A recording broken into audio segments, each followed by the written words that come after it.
Radio Sucesos 101.7 FM presenta su noticiero Sucesos, un periodismo libre para una democracia plena. Los hechos y las opiniones de los sucesos que marcan nuestro tiempo.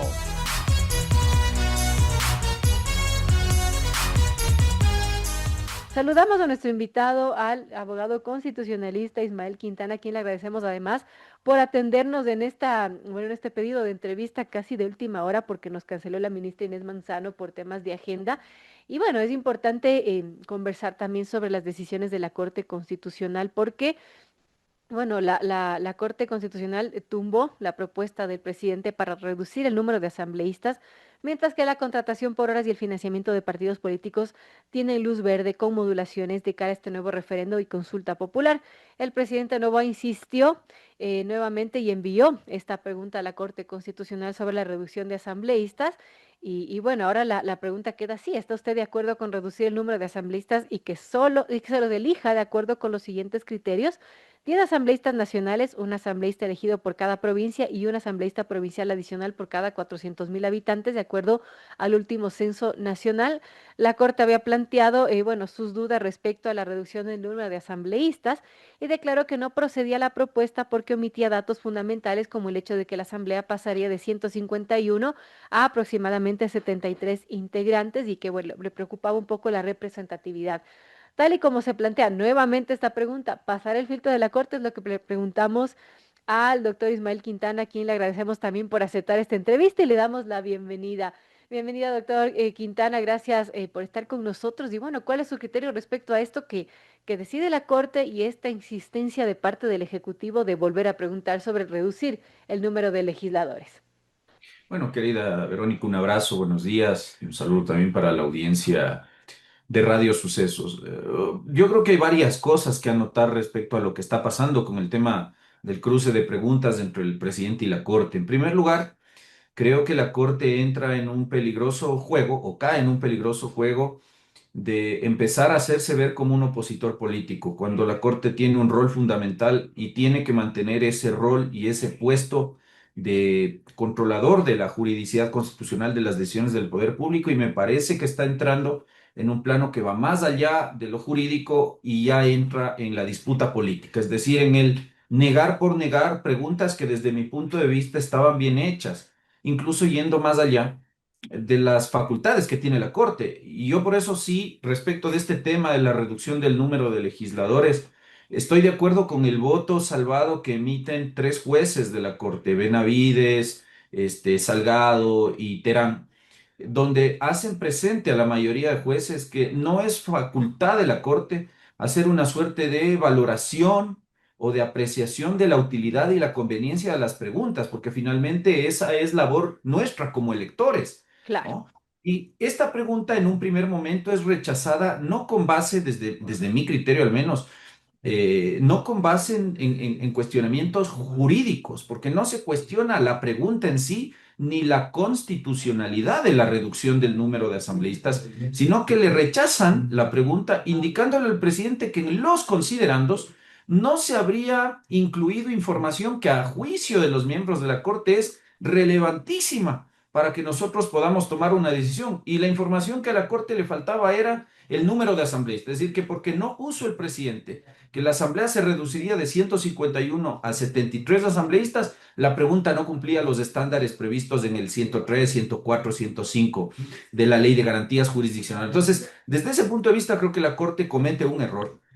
Sin embargo, el presidente ha insistido ayer en la pregunta, ha incluido esa información en los considerandos, Así es. estableciendo sobre la base del censo realizado en 2022 cómo hipotéticamente quedaría integrada desde lo numérico, que para la Corte, insisto, era importantísimo establecer en la pregunta, cómo quedaría integrada la Asamblea Nacional. Y bueno, con esto la Corte no tendría mayor pretexto. Problema es que el procedimiento se resetea. Si no es que la Corte solamente va a volver a emitir un dictamen de Ah, constitucionalidad. así funciona. Efectivamente, entonces nuevamente la Corte tiene que dar dictamen de vía, y una vez que emita el dictamen de vía tendrá que pasar a pronunciarse sobre el contenido, los considerandos, los anexos y la pregunta. Entonces eso hace que nuevamente entremos en una, digamos, en un compás de espera de un mes o un mes y medio al menos hasta que la Corte tome la decisión. Pero creo que con la información que el presidente ha dado ya no hay pretexto para rechazar la Al pregunta. menos no debería rechazarla. Estamos con Ismael Quintana hablando sobre las decisiones de la Corte Constitucional. Y bueno, el 9 de septiembre pasado el presidente Nova envió a la Corte nuevas preguntas que esperan que sean incluidas también en esta consulta y referéndum. Inicialmente se había dado la fecha para el 30 de noviembre. No sé si ahora con los tiempos den para esa fecha. En todo caso, son 7 en total, 4 de referendo y 3 de consulta popular. Y bueno, quería preguntarle, doctor Quintana, de todas esas, ¿cuál ve que pueda pasar o no el filtro de la Corte? Una era, por ejemplo, crear un registro con aquellas personas con sentencia condenatoria ejecutoriada por delito sexual de violación. También que la Corte solo pueda declarar la inconstitucionalidad de leyes presentadas por el presidente, decreto de estado de excepción, etcétera, con al menos 6 de los 9 jueces que estén de acuerdo.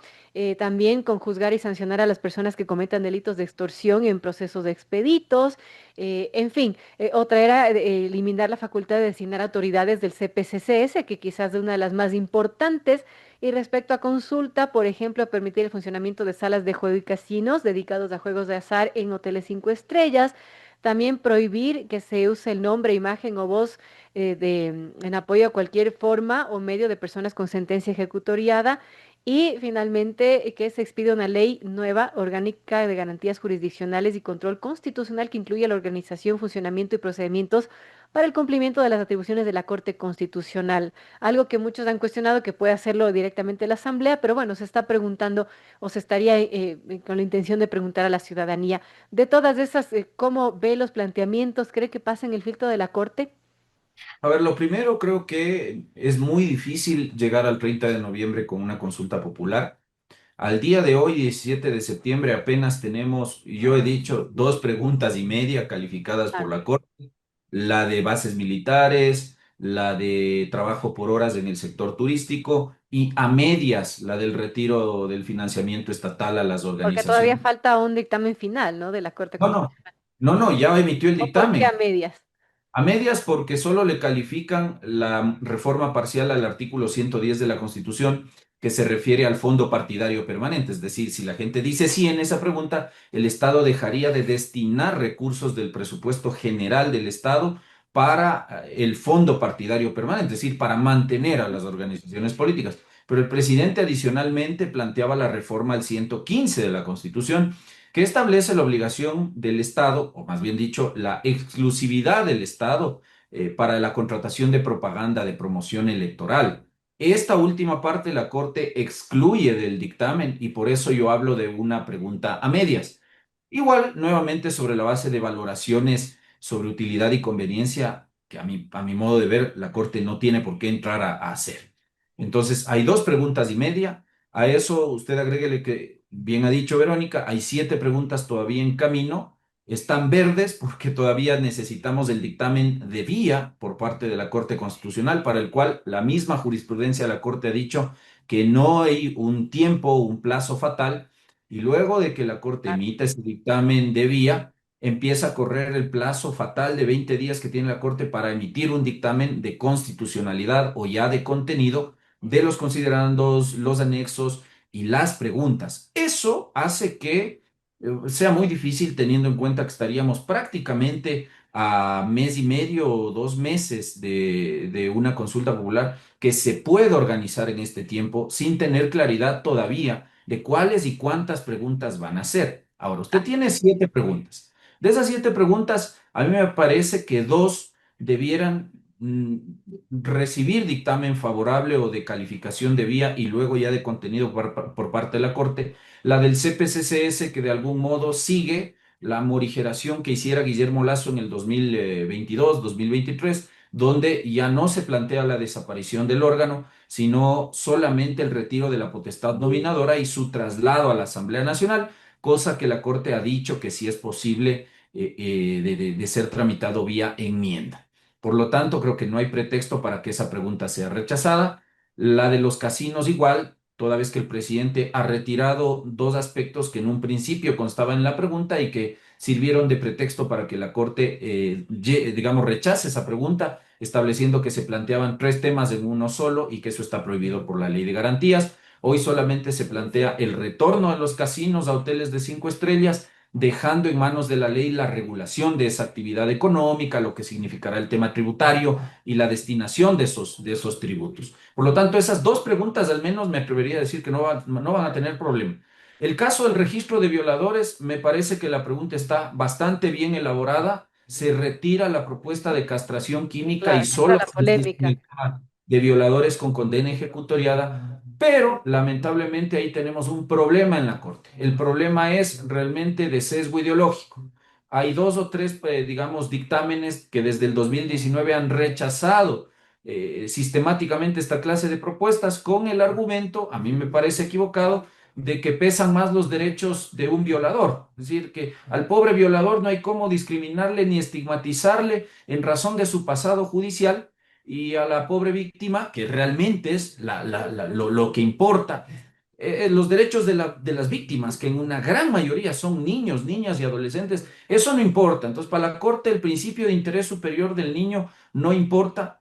Me parece que este argumento de la discriminación por pasado judicial es un argumento que se cae por sí solo si la Corte abriera la misma Constitución y revisara que es la misma Constitución la que hace discriminación en razón de pasado judicial.